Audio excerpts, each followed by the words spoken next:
U.S. government may ban algorithmic stablecoins. Now, this is also followed up by the fact that they are also auditing USDT, which is Tether. So Tether is not an algorithmic stablecoin. So we do have to preface this with there is a clear difference between an algorithmic stablecoin and a currency-backed stablecoin. So Tether in general is backed by the US dollar or a US dollar equivalent asset. So Tether does not have necessarily all of their Tether backed by 100% by the US dollar. Some of it is backed by other investments that equal the total amount of Tether that's being sold on the chain. So they're actually in a little bit of a more vulnerable state, in my humble opinion, than if they were 100% backed by the US dollar. Now there's algorithmic stablecoins. Now the way an algorithmic stablecoin is it will set up one asset, right?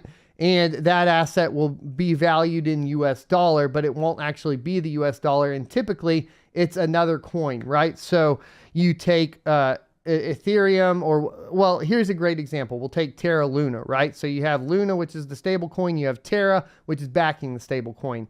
But really nothing was really holding up the value of Terra. So when Terra collapses, the backing of the stable coin goes away, and then you lose parity with the US dollar. This is an algorithmic stable coin. Now, there are some stable coins that are algorithmic that are, what I would call, according to some, like Charles Hoskinson, revolutionary. An example would be SIG-USD on the Ergo platform. Now, the reason for this as not being as much of a problem is they have everything backed by 400%. In theory, I think as far as a algorithmic stablecoin goes, technically the Sigma protocols are supposed to be top notch. That's according to, like I said, Charles Hoskinson, and something that sets, of course, the Ergo blockchain apart. Because essentially we will probably see even Cardano adopt some of the Sigma protocols. And this kind of ban would clearly apply to, the Sigma protocol. So it would have a negative effect on Ergo, as well as pretty much any other algorithmic stablecoin. So there's the two differences. You either have basically a stablecoin that is backed by US dollar or real world asset value of the US dollar, right? So that's separate from cryptocurrency. Or you have an algorithmic stablecoin that I can best describe as a coin that is backed by essentially another coin, for lack of a better term. Like in the case of Terra Luna, what they did was when it was failing, they started trying to back it by Bitcoin because Bitcoin held its value better, right? So that's kind of what we're looking at. But we're looking at a ban on it now. So what do we got here? It's a proposed ban. This year, the entire world witnessed stablecoins steering away from their association with the word stable. Sadly, the entire crypto market had to bear the brunt. Ticked off by Terra's algorithmic Terra USD or UST, an array of stablecoins were seen temporarily losing their peg. While governments across the globe are keeping an eye, the U.S. government seemed to be limiting its purview to algorithmic stablecoins. According to a recent draft bill, the U.S. government notes that the creation and issuance of endogenously collateralized stablecoins would be illegal. However, it should be noted that the existing providers were given a period of 2 years to spruce up their models by choosing different ways to collateralize their offerings. The dramatic downfall of Terra occurred several months ago, but the shockwaves of its collapse continue to linger. Alongside dedicated research on algorithmic stablecoins and consulting with the Federal Reserve, the Securities and Exchange Commission, the Federal Deposit Insurance Corporation, and the Office of the Comptroller of Currency, the U.S. Treasury is required to comply with the proposed legislation. Following the demise of Terra UST, the community was well prepared for the extensive involvement of governments. Therefore, a ban on algorithmic stablecoins did not seem to surprise the community.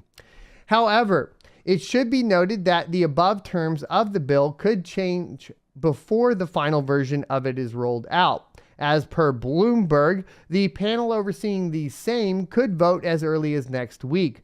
Furthermore, the House Financial Services Committee Chairwoman Maxine Waters and Ranking Member Patrick McHenry have reportedly been working together and have been negotiating on stablecoin legislation. While the US government intends to ban algo stablecoins, the price of the Terra USD and now Terra Classic USD continue to plummet. At press time, the stablecoin was far from its $1 peg, as it was trading at basically 3.5 cents.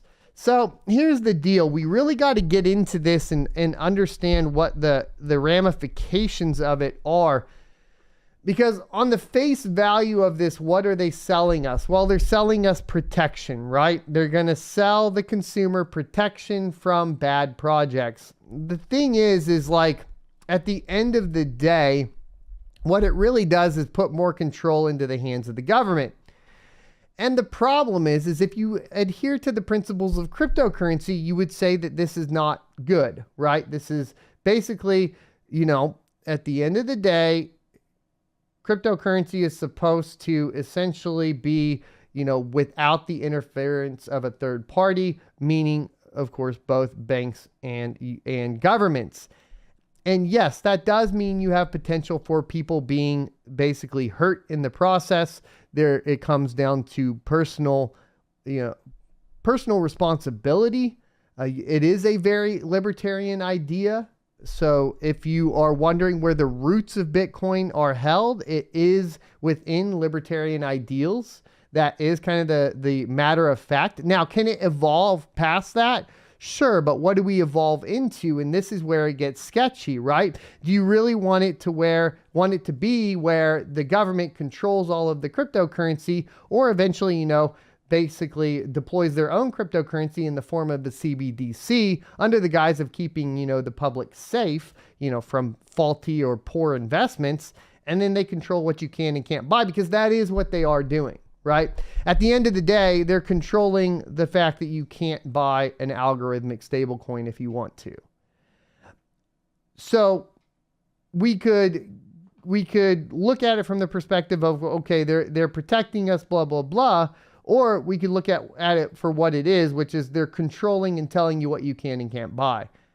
Now, of course, we could get into all of the factors of, well, they've been doing this for years on stocks and bonds and whatever else, right? Okay, I get that argument. But once again, I'm going to go back to, do we adhere to the ideals of cryptocurrency or do we not? This is just a question I have, because when we look at this sort of thing, it's like, okay, well, obviously it's influencing it. Now, I've always been of the mindset that once you participate within the fiat world, you're under the rules of that fiat world.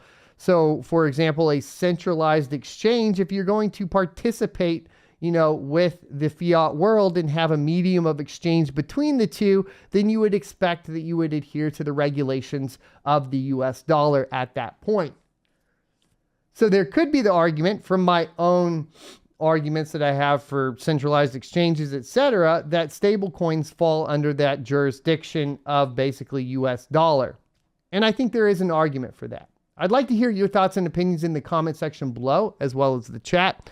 I am still these are the processes and how I'm thinking about it in my head when we go through it.